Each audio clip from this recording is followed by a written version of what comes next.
Ya, no son muy complicados, solo hay uno por ahí que tiene un doble acoplamiento magnético, ya, entre bobinas y todo eso, pero bueno, o triple, no me acuerdo.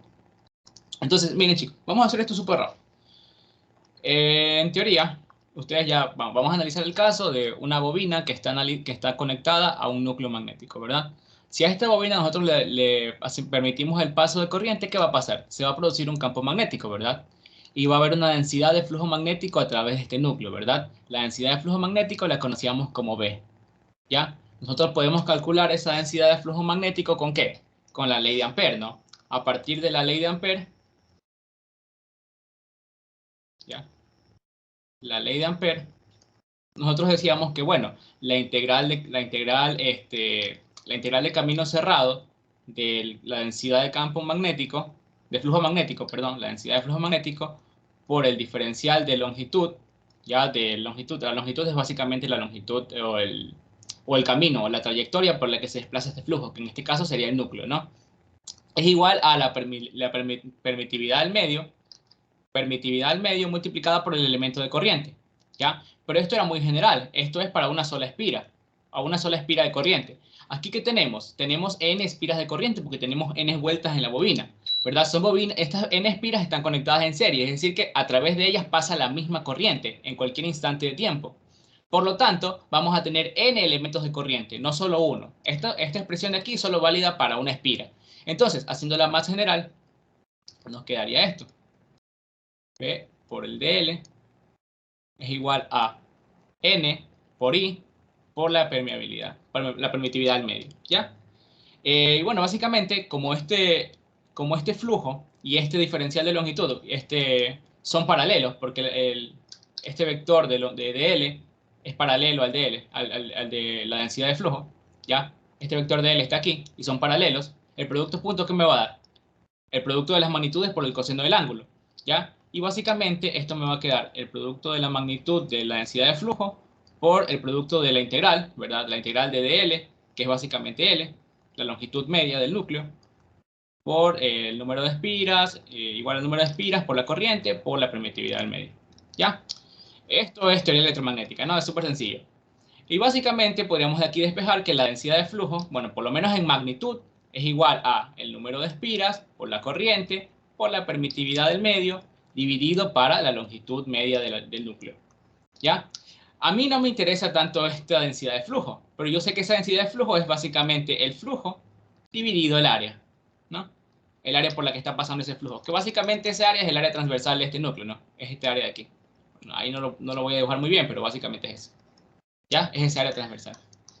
Entonces, esto de aquí va a ser igual al número de espiras por la corriente, por la permitividad al medio, dividido por la longitud. Y aquí nosotros vamos a despejar n por i, ¿ya? n por i va a ser igual a el flujo, al flujo magnético, multiplicado vamos a pasar esto a multiplicar y esto a dividir. Me quedaría L dividido para A por la permitividad del medio, ¿no? Ya, y ahora, esto de aquí es lo que ustedes ya vieron en circuitos magnéticos en teoría electromagnética, ¿no? Me parece que, bueno, el ayudante creo que se llama Andrés González, ya, me parece que él ya lo explicó. Ya, entonces básicamente esto se conoce como la fuerza magnetomotiva o fuerza magnetomotriz. Es un análogo al voltaje. ¿Se acuerdan que en un circuito con un resistor nosotros excitábamos el circuito con un voltaje en los terminales y eso producía que se dé una corriente, ¿verdad? Que pasaba a través de la resistencia. Acá es lo mismo. Nosotros excitamos al circuito con una corriente o una fuerza magnetomotriz y eso va a producir que en el núcleo se produzca una circulación, un flujo de campo magnético, ¿ya? Que básicamente es un análogo a la corriente eléctrica, ¿ya? Eso básicamente es. Este básicamente es el análogo a la corriente y esto de aquí se va a conocer como reluctancia, ¿ya? Reluctancia. Ustedes ya están viendo circuitos magnéticos, me imagino que ya tienen la noción de todos estos temas, ¿no? Bueno, básicamente esta expresión viene a ser un análogo al voltaje igual a la corriente por la resistencia, ¿verdad? La resistencia, a mayor resistencia tenemos menor corriente, ¿verdad? Porque se acuerdan cuando hablamos de circuitos de alta impedancia. La alta impedancia, ¿qué hacía? Que la corriente tiende a ser cero, es decir, que tiende a ser un cortocircuito, ¿ya? Y la baja impedancia, es decir, cuando la resistencia tiende a ser cero, básicamente la corriente tiende a ser infinita, tiende a ser demasiado grande. Básicamente cuando tenemos resistencia cero es un cortocircuito, ¿no? A eso habíamos llegado. Acá es lo mismo. Acá es lo mismo. A una alta reluctancia, básicamente, si la reluctancia tiene infinito, el flujo va a tender a ser cero, ¿ya? El flujo a través de ese material va a tender a ser cero. Pero si la reluctancia tiende a cero, el flujo va a tender a ser muy grande, ¿ya? Va a tender a ser infinito, ¿ya? No sé si ahí me estoy dando a entender. Pero básicamente es eso. La reluctancia es como una resistencia magnética, ¿ya? Entonces, ahora, no vamos a trabajar nosotros con la reluctancia, vamos a trabajar con la expresión de 1 sobre la reluctancia. 1 sobre la reluctancia no es nada más que algo conocido como la permeancia. Si la reluctancia es la resistencia magnética, es decir, me dice sobre el me describe qué tanta resistencia tiene el material a dejar que por él fluya un campo magnético, la permeancia, permeancia, me va a decir qué tan bueno es el material para permitir el flujo del campo magnético a través del mismo, ¿ya? Es como la conductancia. ¿Se acuerdan que cuando yo tenía 1 sobre la resistencia, eso era la conductancia? Y la conductancia me dice qué tan buen conductor es el elemento, ¿no? El metal que estoy utilizando, ¿ya? Acá es lo mismo. Me dice qué tan buen conductor magnético es el núcleo, ¿ya? Entonces, bueno, despejando esta expresión me va a quedar que la fuerza magnetomotriz multiplicada por la permeancia, porque voy a pasar esto a dividir, y 1 sobre R es permeancia, ¿no?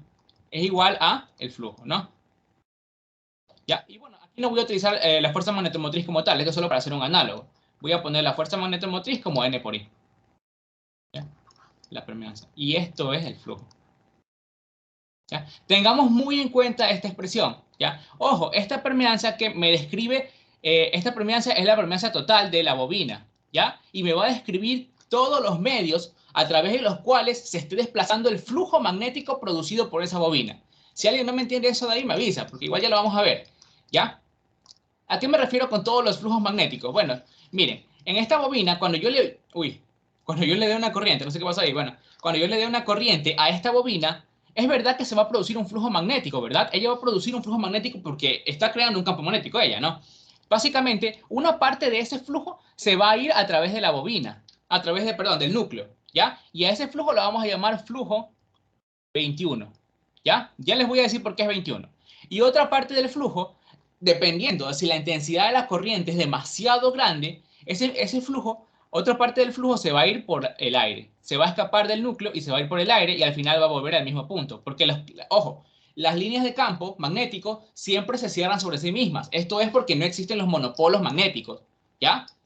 Que me parece, según dicen el Nótaros y según dicen la mayoría de libros que he leído, no está demostrado que no pueden existir los monopolos magnéticos en la naturaleza, pero no se han encontrado monopolos magnéticos. ¿Ya? Me parece que es así.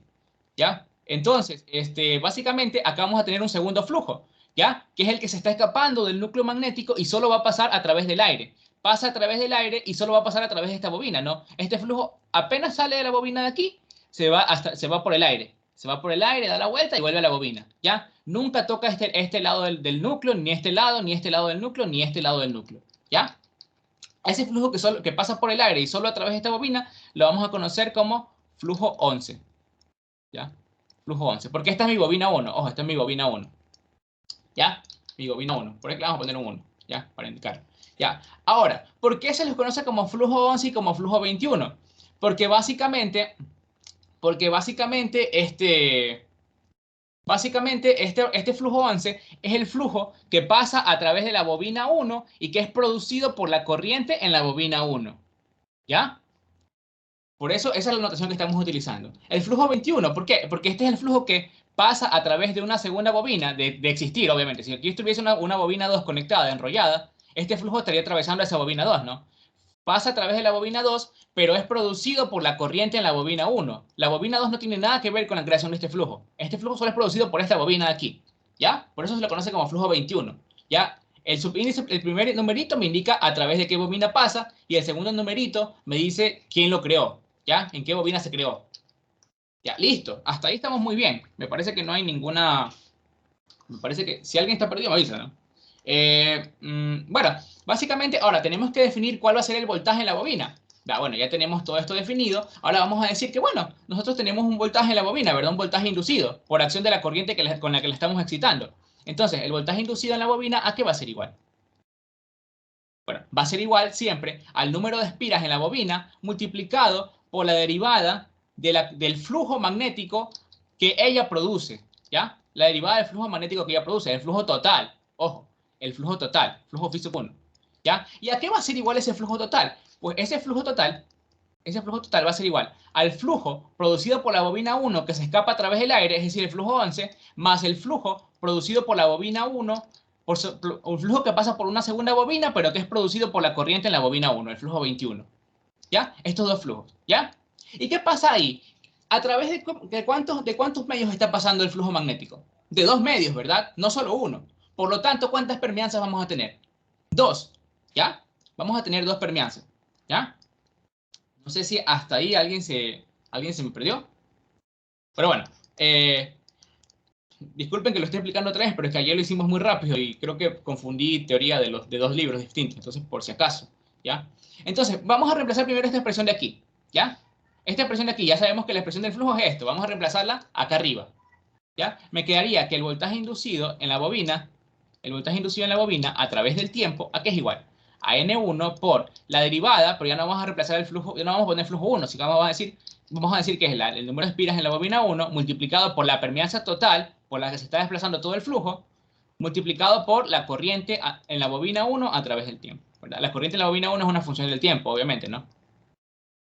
Y listo.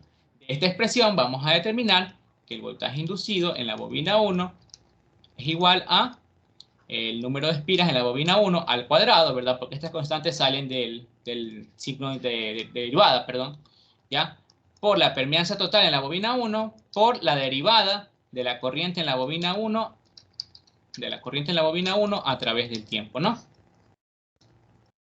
Listo. Ahora, si se dan cuenta, esta expresión es análoga a la que habíamos descrito antes, que es L1 por la derivada de la corriente 1 a través del tiempo, ¿ya? Y básicamente lo que sacamos de aquí es que L1 es igual al número de espiras de la bobina 1 al cuadrado por la permeanza 1. Hasta ahí no está completa la expresión. ¿Por qué? Porque esta permeanza 1 es la suma de las permeanzas de dos medios. ¿Por qué sabemos eso? Porque sabemos que esa permeanza describe todo el flujo total. Es decir, la permeanza está asociada a esto, ¿ya? Esa permeanza tiene que describir tanto a este flujo como a este flujo. Quiere decir que tengo dos permeanzas porque tengo dos medios. El medio magnético que es este de aquí y el medio que es el aire, ¿ya? Entonces vamos a tener dos permeanzas. Recordemos que el flujo no es nada más que el número de espiras en la bobina multiplicado por la permeanza total multiplicado por la corriente 1, ¿verdad? Esto de aquí es una constante, ¿ya? Esto de aquí no va a cambiar, ¿verdad? El flujo en la corriente 1 en la bobina no va a cambiar, ¿verdad? Es la corriente en la bobina, ¿ya? Se va a mantener siempre. Va a ser una función en el tiempo, ¿ya? Siempre va a ser la misma función en el tiempo, por si acaso, ¿ya? Lo único que puede cambiar aquí, pues, es la permeanza. Por lo tanto, vamos a decir que vamos a tener dos permeanzas. Vamos a tener la permeanza del aire, que es decir, la permeanza del flujo que solo pasa a través de esta bobina, ¿ya? Que es la permeanza 11, que es la del aire, más la permeanza 21, que es la permeanza del flujo magnético que se desplaza a través del núcleo que puede pasar a través de una segunda bobina, ¿ya? Y esa es y por la corriente en la función del tiempo. Ahora, esta expresión de aquí la podemos seguir trabajando. Me quedaría N1 por la permeanza 11 por la corriente y 1 en función del tiempo. Ojo, fíjense muy bien en la corriente que me está apareciendo. Ojo, porque ya vamos a trabajarlo un poquito más. Y aquí me quedaría la permeanza 1, perdón, el número de espiras de la bobina 1 por la permeanza 21 por la corriente I1 en función del tiempo. ¿Ya? Necesito que entiendan muy bien esto porque luego pasan esta materia y van a redes y se quedan en redes porque no entienden esto de aquí. Porque no es tan necesario tener esto ahorita para circuitos, pero sí para redes. ¿Ya? Esto es flujo 11 y esto es flujo 21. ¿Ya? Muy importante que entiendan esto. ¿Ya? Este es el flujo 11 y este es el flujo 21. ¿Ya? Tenemos que tener en cuenta esas expresiones. Ahora, vamos a reemplazar esto de aquí en las... Ojo, y todo esto en conjunto, bueno, es el flujo 1, ¿no? El flujo total de la bobina 1, producido por la bobina 1. ¿Ya? Vamos a reemplazar esto de aquí en la expresión de acá abajo. ¿Ya? Vamos a empezar esto de aquí. Mejor reemplacémoslo aquí. Esto de así. Este de aquí vamos a reemplazarlo en la expresión de abajo. ¿Ya? Sabemos que ese es el flujo total. Entonces, el voltaje inducido no va a ser nada más que, bueno, ya saben que es una expresión dependiente del tiempo, ¿verdad? Que N1 por la derivada del flujo, pero ya sabemos que el flujo es N1 por la permeanza 11 más la permeanza 21 multiplicado por la corriente en el dominio del tiempo, la corriente en la bobina 1, ojo, derivada respecto al tiempo, ¿no? Y bueno, básicamente el voltaje inducido va a ser igual a N1 al cuadrado multiplicado por P11, permeancia 11, más permeancia 21, multiplicado por la derivada de la corriente en la bobina 1 respecto al tiempo. Y listo. Ahora, esta expresión de aquí es la autoinductancia, la L que habíamos escrito aquí. Entonces, de aquí podemos demostrar que L es igual a N1 al cuadrado multiplicado por la permeancia 11, la suma entre la permeancia 11 y la permeancia 21. Simplemente es la permeancia de los medios. ¿Ya? Entonces, el voltaje inducido en la bobina 1, en este caso, solo va a depender de su autoinductancia. Solo va a tener un voltaje producido por su autoinductancia. ¿Ya? Por si acaso. ¿Por qué no hay otro voltaje aquí? Porque recordemos que ayer llegamos a la expresión de 2 voltajes. ¿Por qué? Porque este flujo de aquí es parte de la autoinductancia y este flujo de acá también es parte de la autoinductancia. ¿Ya? Para que exista la otra expresión de voltaje tiene que haber una segunda bobina que tenga corriente y me produzca un flujo que también esté pasando en esta bobina. El flujo producido por esta bobina que pasa por la de acá me induce otro voltaje. ¿Ya? El otro pedacito de voltaje. Ya vamos a ver cómo se llega a eso. ¿Ya? Básicamente queríamos llegar a esta expresión de aquí. ¿Ya? Con eso llegamos a la expresión de la autoinductancia. Ahora, vamos a ver qué sucede cuando nosotros llegamos a conectar la segunda bobina. ¿Ya? Vamos a ver qué sucede cuando llegamos a conectar la segunda bobina por fin. ¿Ya? Cuando nosotros llegamos a conectar la segunda bobina, lo que va a suceder es que, es verdad, va a producirse todo este efecto que acabamos de analizar. Pero ahora, ¿qué va a suceder? ¿Qué va a suceder? Que el flujo 21 que acabamos de analizar también se va a desplazar ahora a través de una bobina. Y un flujo pasando a través de una bobina le va a inducir un voltaje. ¿Ya? Le va a inducir un voltaje a esta bobina. ¿Ya? Entonces, para la primera bobina, ¿qué teníamos? Bueno, ya lo habíamos escrito, ¿verdad? El flujo 1, o el voltaje V sub 1 de la bobina, es igual a la inductancia 1 multiplicado por la derivada de la corriente en esa bobina a través del tiempo, ¿no? Desde otro punto de vista, era N1 al cuadrado multiplicado por la permeancia 21, la permeancia 11, más la permeancia 21 por la derivada de la corriente 1 al cuadrado. ¿Ya? Nosotros podríamos aplicar una expresión parecida para la bobina 2. No, ¿verdad? ¿Por qué? Porque la bobina 2 no tiene ninguna corriente entrando, porque esto es un circuito abierto. Ojo, aquí es un circuito abierto. ¿Ya? Entonces no podemos aplicar esta expresión para la bobina 2. De aquí podemos decir que la bobina 2 no tiene una expresión de autoinductancia ahorita. ¿Ya? No tiene la expresión con su autoinductancia por ahora, porque no está energizada ni en un circuito cerrado. ¿Ya? Pero sí tiene un voltaje. El voltaje que le está induciendo este flujo que está pasando. ¿Y este flujo por quién es producido? Por la bobina 1. ¿Ya?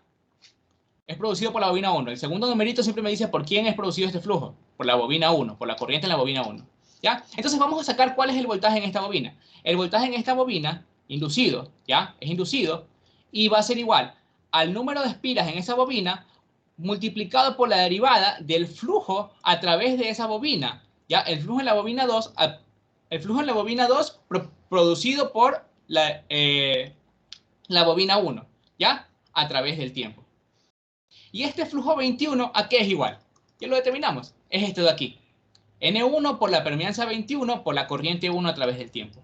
Entonces vamos a reemplazar. Nos quedaría N2 por la derivada de N1, de N1 por la permeancia 21, que es la permeancia del núcleo magnético, la que describe cómo el núcleo magnético conduce el flujo magnético, ¿ya? El campo, ¿ya? Por la corriente I1 dependiente del tiempo. Ya ven que aquí me aparece la corriente I1, no me puede aparecer una corriente I2 porque no hay corriente en la bobina, está en circuito abierto.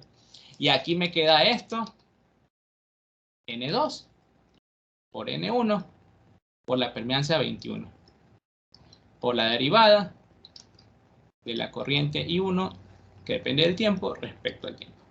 ¿Ya? Y esto que está aquí se va a conocer como inductancia de acoplamiento. ¿Ya? La inductancia 21. La inductancia producida en la bobina 2 por acción de la bobina 1. ¿Ya? Vamos a conocerla así por ahora. ¿Ya? Obviamente la inductancia me va a quedar igual cuando analice la otra bobina y todo eso, ¿no? N1 y la permeancia 21. ¿Ya?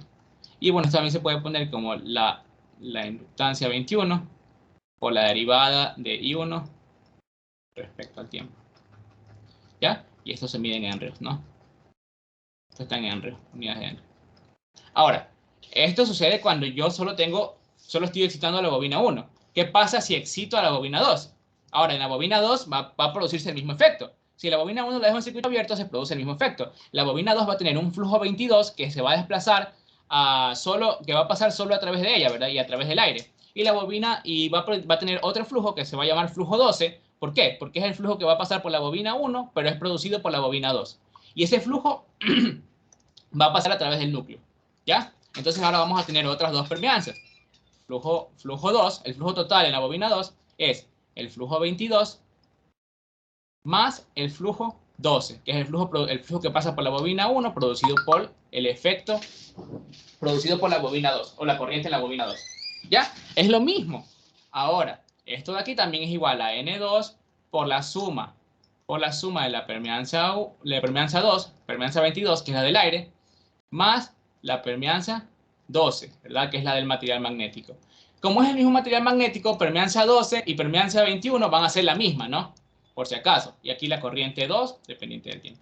¿Ya? Ahora, ¿qué me va a quedar en el voltaje de la bobina 2? Bueno, en el voltaje de la bobina 2 solo voy a tener su voltaje inducido por su inductancia, ¿no? Por su autoinductancia, porque ahora sí hay corriente a través de ella. La corriente 2 a través del tiempo de T. ¿Ya?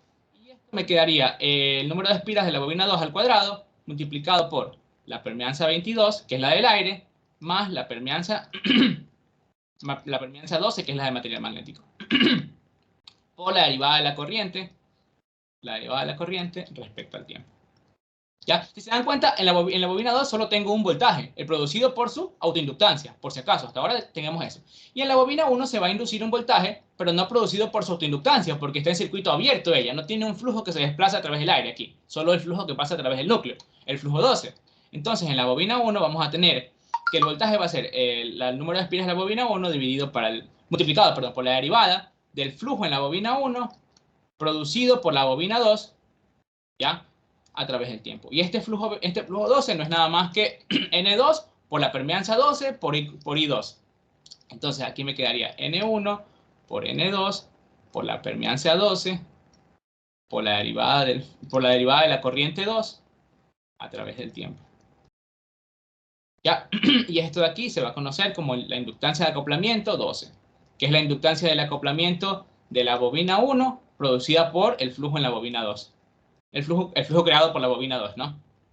Y este voltaje, ¿de qué depende? De la corriente en la bobina 2, pero es un voltaje en la bobina 1, ¿ya? Por eso que a veces me quedaba el acoplamiento por la corriente de la otra bobina, ¿ya? Ahora, básicamente, esta permeancia de aquí, la P12, va a ser la misma permeancia, 21, ¿ya? Van a ser igualitas. Por lo tanto, ¿qué sucede? Que M21 es igual a M12.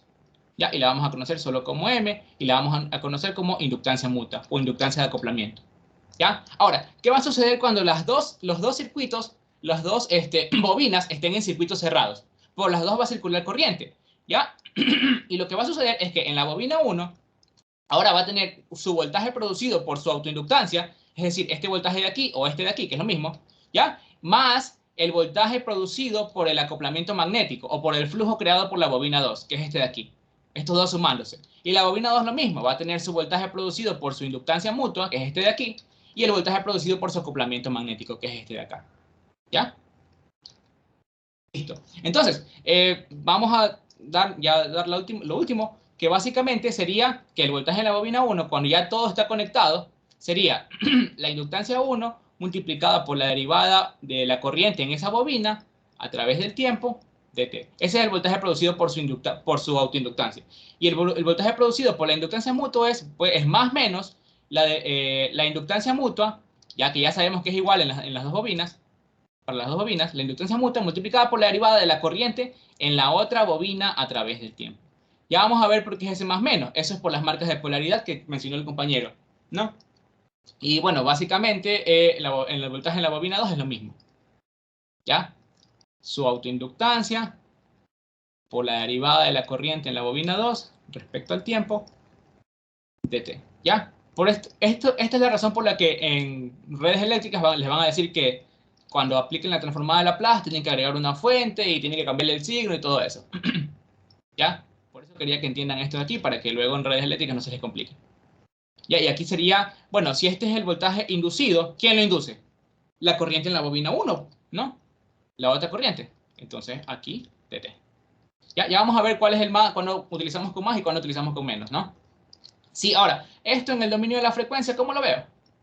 Bueno, sería J omega L1, ¿verdad? La reactancia inductiva, la reactancia inductiva por la autoinductancia, ¿verdad? Por el fasor corriente I1, ¿ya? Más menos J omega por la inductancia mutua por el fasor corriente I2, ¿ya? En el dominio de la frecuencia. Y acá lo mismo, J omega por L2 por la corriente I2 más menos J omega por M por la corriente I1. ¿Ya? Esto es lo que nos aparecía en las ecuaciones del ejercicio que hicimos ayer. ¿Ya? Estos de aquí son las reactancias producidas por las autoinductancias, ¿no? Y esta de aquí es la reactancia producida por la inductancia mutua, ¿ya? Estas dos expresiones son equivalentes. Estas dos reactancias de aquí, la que aparece en la ecuación de aquí y la que aparece en la ecuación de acá, son la misma, porque es el mismo M para los dos casos, ¿no? Y el mismo omega, van a trabajar la misma frecuencia en los dos circuitos, ¿ya? Básicamente es eso. Ahora, lo último que tenemos que ver de teoría de esto de aquí es cuando tenemos la relación que existe entre esta inductancia mutua y estas autoinductancias. ¿Ya? Básicamente va a existir una relación que dice que la inductancia mutua es igual a una constante multiplicada por la raíz cuadrada del producto de las autoinductancias. ¿Ya? Esta constante de aquí se conoce como factor de acoplamiento o coeficiente de acoplamiento. ¿Ya?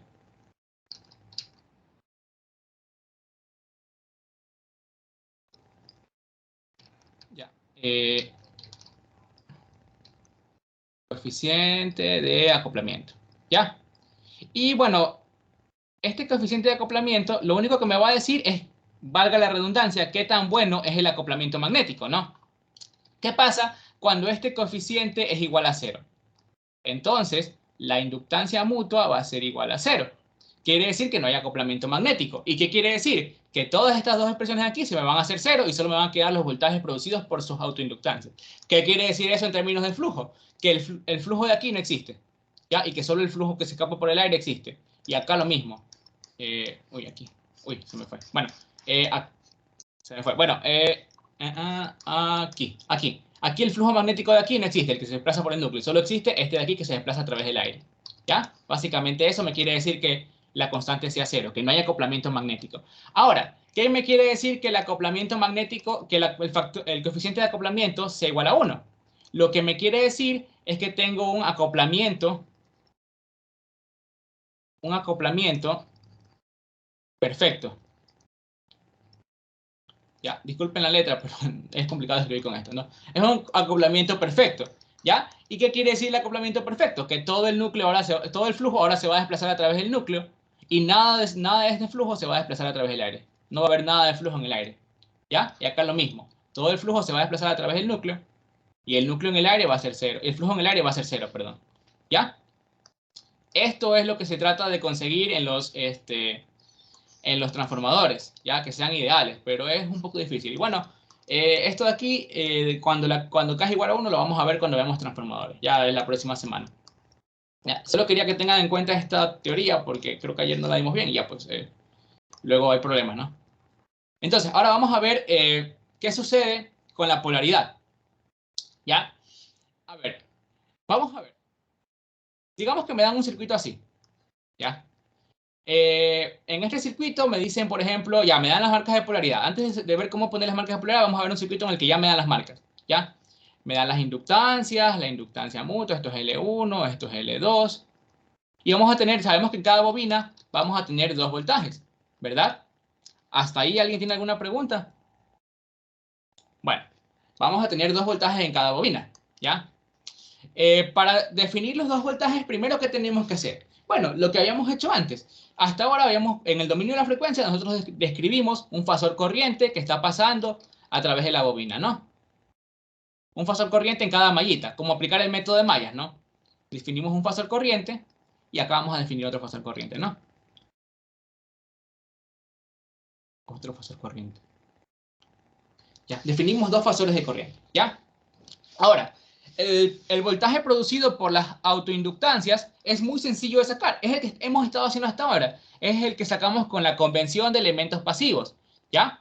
¿Cuál es esa convención de elementos pasivos? Pues básicamente decimos que el voltaje en cualquier elemento pasivo tiene su terminal positivo por donde entra la corriente y terminal negativo por donde sale la corriente, ¿ya? Acá lo Una mismo. duda. Sí, dime. La corriente siempre se la coloca por donde está la marca de polaridad. No, tú la puedes poner en cualquier dirección, ¿ya? Ah, ok. Igual ya vamos a ver qué pasa cuando la pones en otra dirección, ¿sí?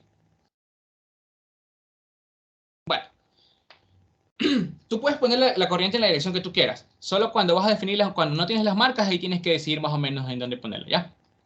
Ya vamos a ver también eso, no se preocupen. ¿Ya? Entonces,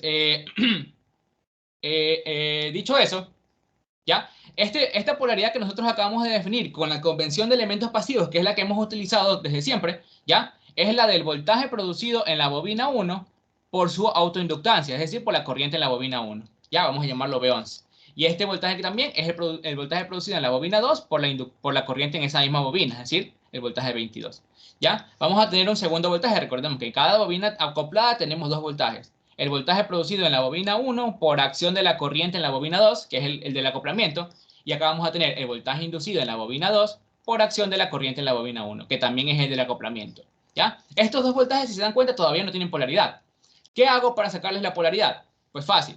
Me fijo en las corrientes que yo determiné y me fijo en las corrientes que yo determiné para cada bobina, la dirección, ¿ya? Y en los puntitos que me dan, las marquitas. No siempre van a ser puntitos. A veces les ponen un triángulo, un cuadrado. Solo es para diferenciarlos, porque hay circuitos en los que hay bastantes acoplamientos magnéticos, ¿ya? Eh, bueno, básicamente, ¿cómo sacamos estas polaridades? Ya, vamos a sacarlas. ¿Ya? Si yo quiero la polaridad de este voltaje, me tengo que fijar en qué corriente está creando este voltaje. La corriente en la bobina 2. ¿Ya? Entonces me voy a la bobina 2 y digo, a ver, ¿cómo está pasando esta corriente a través de esta marquita y a través de esta bobina? Primero la corriente va a venir por aquí, ¿verdad? Va a pasar por la marquita y luego va a entrar a la bobina, ¿verdad? Y al final sale por acá por la bobina. Como entró por la marquita antes de pasar por la bobina, entonces me voy a la marquita de la otra bobina, la bobina 1, y en esta marquita yo le voy a poner la polaridad positiva al voltaje B12. ¿Sí? Lo mismo hago para, si la polaridad positiva está aquí, la negativa va a estar al otro lado. ¿Ya? Ahora, para el voltaje B21, y ahí ya estaría la polaridad. Para el voltaje B21 tengo que hacer lo mismo. ¿Qué corriente me produce este voltaje? La corriente en la bobina 1. Entonces me voy a la bobina 1 y me fijo, la corriente 1, ¿cómo está pasando respecto a la marca de polaridad y a la bobina? Primero entra por la marquita y luego entra a la bobina. Como entra primero por la marquita, en la marquita de la bobina 2 yo tengo el terminal positivo de este voltaje. ¿Ya? Y abajo el terminal negativo. ¿Ya? ¿Alguna duda hasta ahí? ¿Todo claro? Bueno, ¿sí? ¿Puedes hablar un poquito más fuerte? Disculpa, que no te escucho.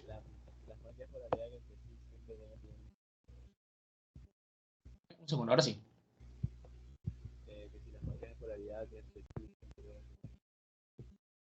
Las marcas de la polaridad me la dan, algo así.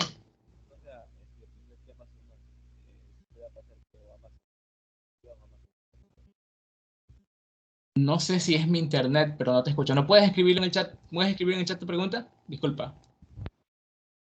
Ya, ya, me dan un momento para que escriba el compañero la pregunta y pueda responderla, ¿ya? Ya vamos a ver también cómo determinar las marcas de polaridad, por si acaso. Hay ejercicios en los que no me los dan. Y lo que vimos de las permeancias y todo eso es simplemente cuando hay uno que otro ejercicio por ahí, no sé si en la lección o tal vez en el examen, puede ser que les den las permeancias y ustedes tengan que sacar las inductancias de ahí. El signo de las marcas, el signo de las marcas son iguales.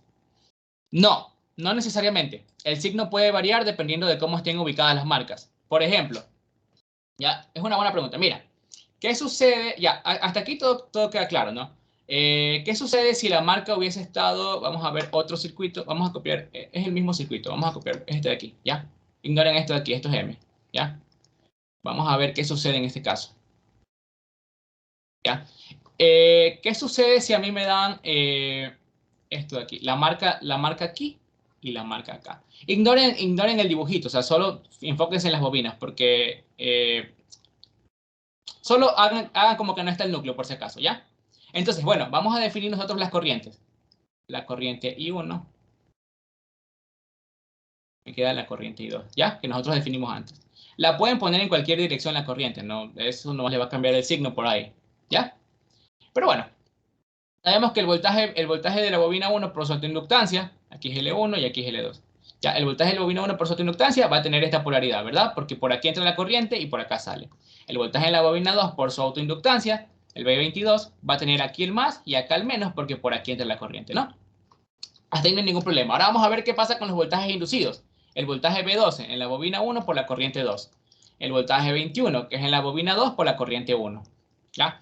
Para el voltaje B12, me fijo en la corriente de la bobina 2 y en la marquita.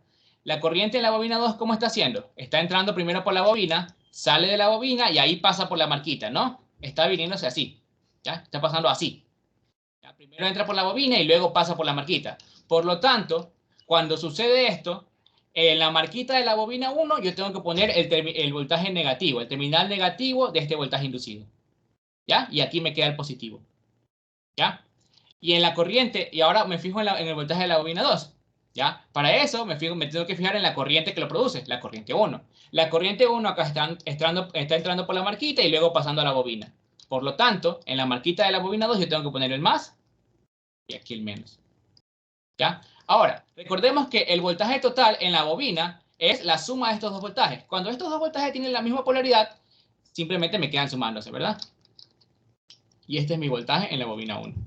Y acá lo mismo, el voltaje B2 es el voltaje 22 más el voltaje 21. ¿Ya? Me quedan sumándose porque tienen la misma polaridad. ¿Ya? Es como si estos voltajes estuviesen en serie, por así decirlo. ¿Ya?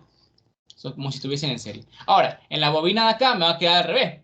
El voltaje B1, que siempre es positivo, porque siempre está en la dirección de la corriente, menos el otro voltaje porque tiene la polaridad distinta. Ya acá me queda restándose. Y ese va a ser mi voltaje en la bobina 1. ¿Ya? Y el voltaje en la bobina 2 me va a quedar, en este caso, también negativo, ¿verdad? B22 menos el voltaje B21, porque tienen polaridad distinta. ¿Ya? Se dan cuenta, acá está el más, pero acá tiene menos este de aquí. ¿Eso responde a tu pregunta?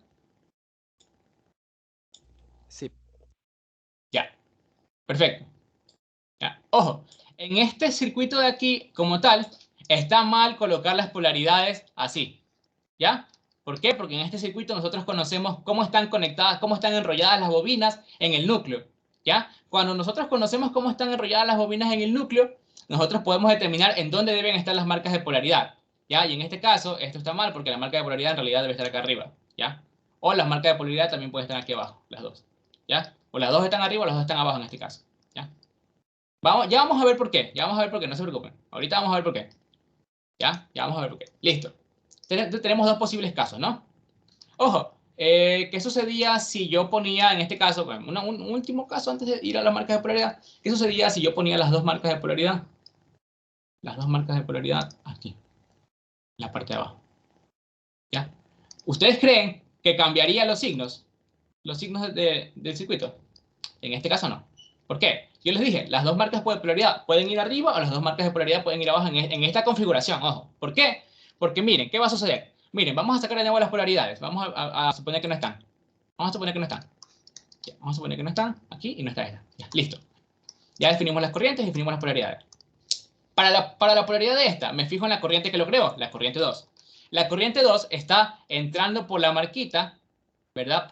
Perdón, está entrando por la bobina y luego pasando por la marquita. Entonces, como sale por marca, es decir, que primero entra por la bobina y luego por la marca, ¿ya? En la bobina 1, en el terminal con marca, tengo que poner la tensión negativa o la polaridad negativa. ¿Sí me van a entender? Cuando la corriente en la bobina 2 está entrando por la bobina y luego pasando por la marca, es decir, primero entra por la bobina y luego por la marca, entonces en la bobina 1, en el terminal marcado, yo le pongo la tensión negativa y por lo tanto en el de arriba me queda la positiva. Acá, ahora con el voltaje de acá es lo mismo. Me fijo en la corriente que lo creó, la corriente en la bobina 1. La corriente de la bobina 1 primero está pasando por la bobina y luego está saliendo por la marquita. ¿Ya? Como está pasando primero por la bobina y luego por la marquita, entonces en la marquita de la bobina 2 yo tengo que poner la tensión negativa. ¿Ya? Y acá me queda el positivo, obviamente, ¿no? Y si se dan cuenta, me quedó la misma polaridad que hace rato y me quedan sumándose acá los voltajes. ¿Ya? Entonces, ya vamos a ver qué más puede suceder. Ya vamos a ver qué más puede suceder. Bueno, también se puede dar este caso, se puede dar este caso, pero al revés, con la marquita aquí y la marquita acá. Ya, y va a dar lo mismo, ¿no? Eso simplemente es analizarlo. Ahora, vamos a ver qué pasa cuando a mí no me dan la marca de polaridad. ¿Ya? Vamos a ver qué pasa cuando a mí no me dan la marca de polaridad. Ojo, una cosita. Si a ustedes no les dan la marca de polaridad y ustedes no les dan cómo están conectadas las bobinas respecto al núcleo, ustedes no pueden hacer ese ejercicio. No pueden resolverlo porque necesitan saber por lo menos cómo están conectadas las bobinas respecto al núcleo para determinar las marquitas de polaridad. O ya de plano, que les den las marquitas de polaridad. No sé si hasta ahí todo quedó claro. Es una duda. Es que en la clase pasada recuerdo que dijiste que lo que se hacía era poner una marca y luego ver si la otra marca coincidía el sentido del flujo y ahí se veía si eran las marcas. Correcto. Sí, es exactamente. Eso vamos a hacer ahorita. O sea, pero si se puede hacer eso no, y no me dan ni el núcleo ni el sentido en el que se enrollan, o sea, si no me dan nada de eso, igual puedo hacerlo de colocar las marcas al azar y ver si los flujos coinciden o no. No, porque para ver si los flujos coinciden necesitas saber cómo está conectada la bobina, cómo está enrollada la bobina en el núcleo. Si no, no puedes Ah, saberlo. ok. Mira, ahorita lo vamos a hacer, no te preocupes. Mira, digamos que me dan este circuito, este núcleo, ¿verdad? Con dos bobinas enrolladas. No tengo las marcas de polaridad. Ya, si se dan cuenta, este es el ejemplo del ejercicio que hicimos ayer, por si acaso. Esto lo saqué de ayer. ¿Ya? Igual ya les voy a subir ese video por si acaso, no se preocupen. Eh, Ya, si no me dan las marquitas de polaridad, yo las tengo que determinar, pero para poder determinarlas tengo que conocer cómo están enrolladas las bobinas respecto a ese núcleo, obviamente. Entonces, para eso tengo que tener este esquemático, ¿verdad? Este dibujo, el dibujo del núcleo y el dibujo de las bobinas enrolladas. Si se dan cuenta, la bobina de aquí está enrollada por la parte delantera del núcleo, ¿verdad? Y se va por la parte de atrás de la pantalla. No sé si ahí me estoy dando a entender.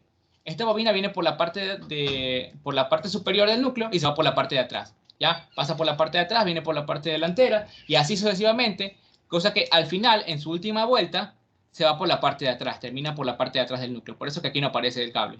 ¿Ya? No sé si ahí lo notaron. ¿Ya?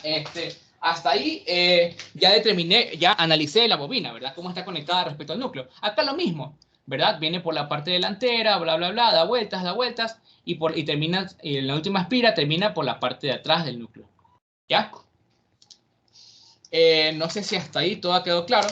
Ya analizo cómo están conectadas las bobinas respecto al núcleo y digo una cosa, a ver, yo me voy a fijar en cualquier bobina, no importa cuál sea. Yo por lo general tomo la bobina que tiene una corriente, que yo sé que por acá tiene una corriente conectada, pero da igual. Ustedes tomen cualquiera, ¿ya?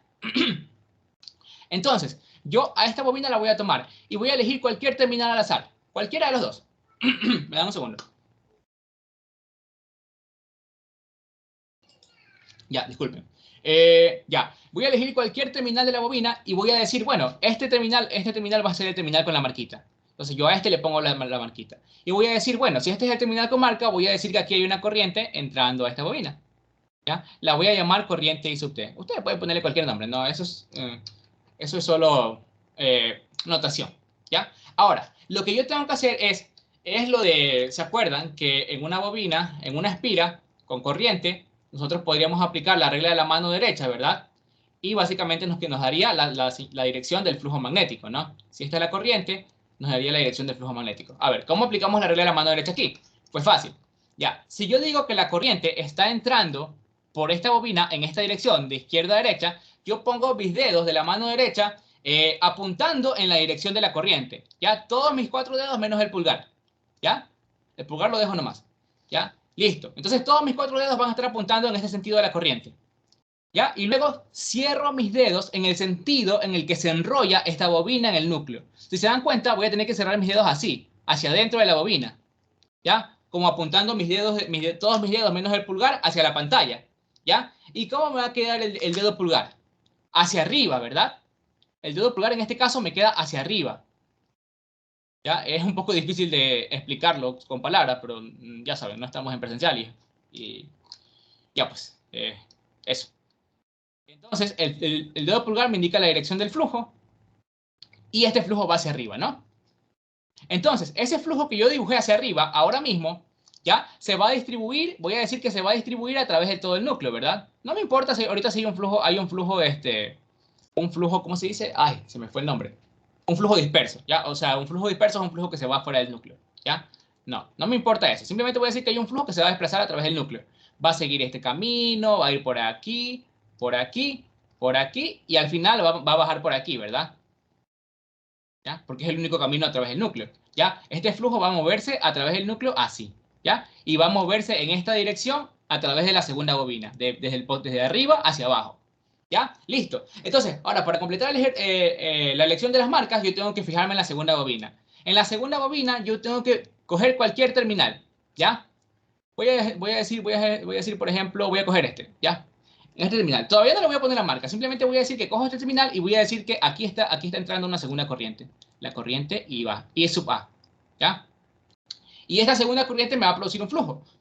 Si yo hago la regla de la mano derecha aquí, apunto mis 4 dedos, en este caso van a estar los 4 dedos de la mano derecha apuntando en el sentido de la corriente, es decir, de derecha a izquierda, ¿ya? Bueno, para mí es de derecha a izquierda, se supone que debería ser lo mismo, pero para ustedes, bueno, de derecha a izquierda. Y si se dan cuenta, la bobina está enrollada desde la parte de atrás del núcleo hacia afuera de la pantalla. Entonces ustedes tienen que mover cerrar su mano hacia afuera de la pantalla, es decir, hacia su cara, ¿ya? Y les va a quedar el dedo pulgar apuntando hacia arriba, ¿ya? Como les queda el dedo pulgar apuntando hacia arriba, el flujo producido por esta corriente está apuntando hacia arriba, ¿ya? Y me fijo ahora, ¿los dos flujos tienen la misma dirección?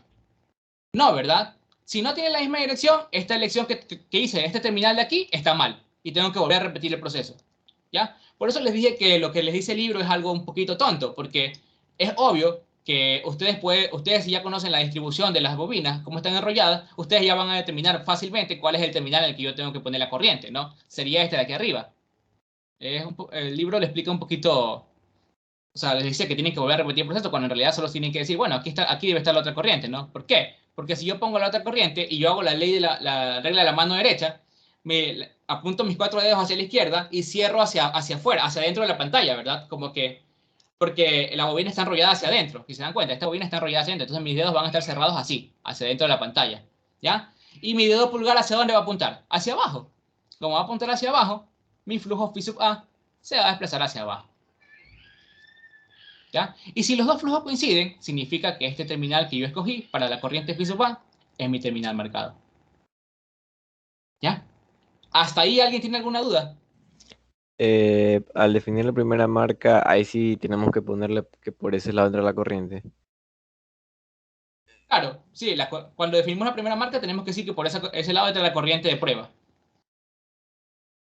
Eh, Más rápido se podría decir que si se enrollan ambos del frente o de atrás, tienen las marcas iguales y si no están como que inversas. Ajá, sí, puede ser. Sí. Bueno, Yo en los videos de un profesor en los de después 50 creo que era, ya. él explica eso pero con una barra, no sé si sería el mismo método, pero él dice que el flujo se ve contrarrestar, algo así, no sé. Eh, sí, es exactamente el mismo método. Sí, no hay ningún problema, es lo mismo.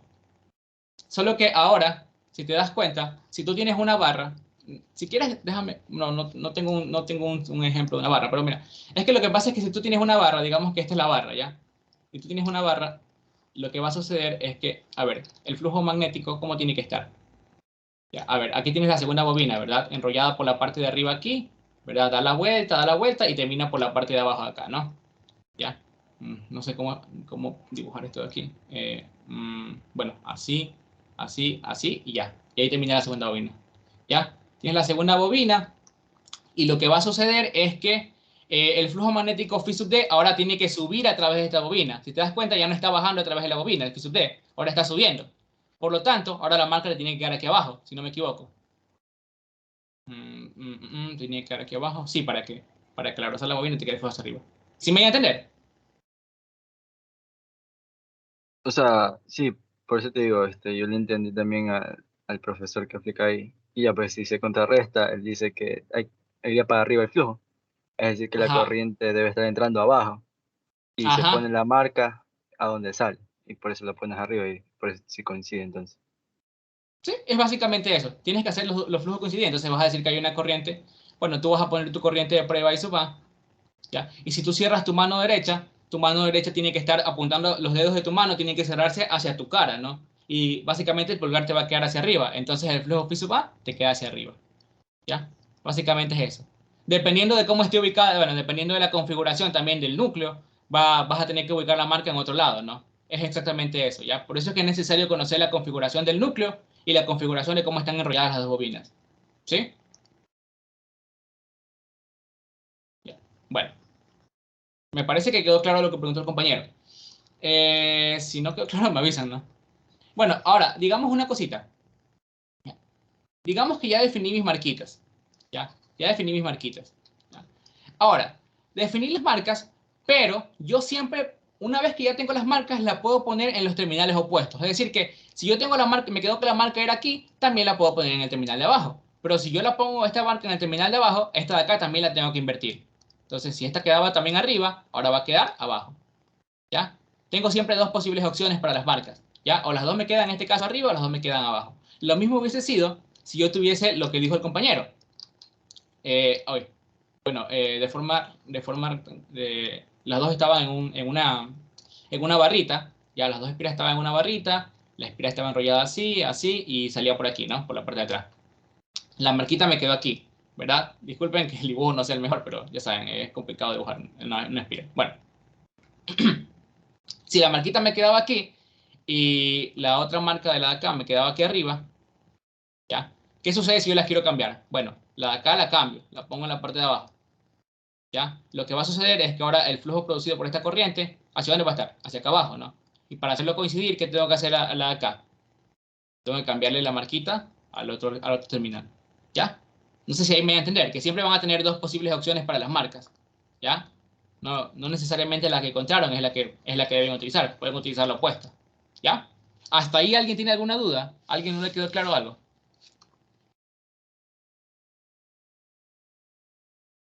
¿Todo claro?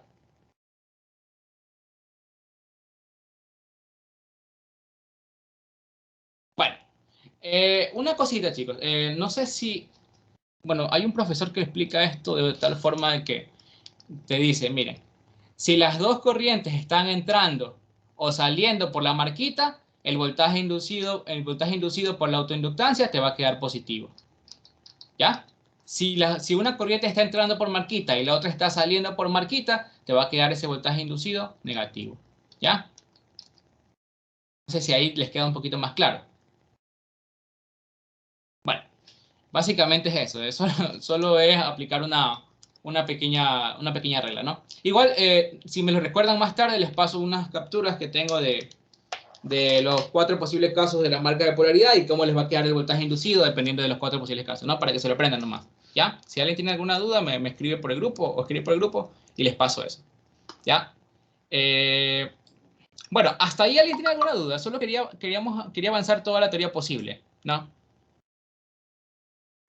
Hasta ahí ¿Tiene alguna todo duda? bien por lo que hemos visto. Lo que estamos viendo ahorita es ya con mallas, así, construcción de, o sea, que nos dan núcleos y ese núcleo llevarlo como un circuito para comenzar a hacer mallas y eso. Sí, ayer hicimos exactamente un ejercicio de esos. El ejercicio, es más, ese ejercicio es de su guía. Hicimos el ejercicio 1, por si acaso. ¿Ya? El día de mañana, el día viernes, porque creo que ayer ya no alcanzamos, vamos a hacer el problema 3, problema 2 y problema 4. ¿Ya? Que el más difícil ahí parece que es el problema 4. No es difícil, pero un poquito más complicado. ¿Ya? Eh, entonces, ya, el día viernes arrancamos directamente con ejercicios, ¿no? Vamos a hacer bastantes ejercicios, todos los de la guía, si es posible, para que tengan todo muy claro, ¿no? Y una cosita más, al parecer, déjenme terminar la grabación por si acaso.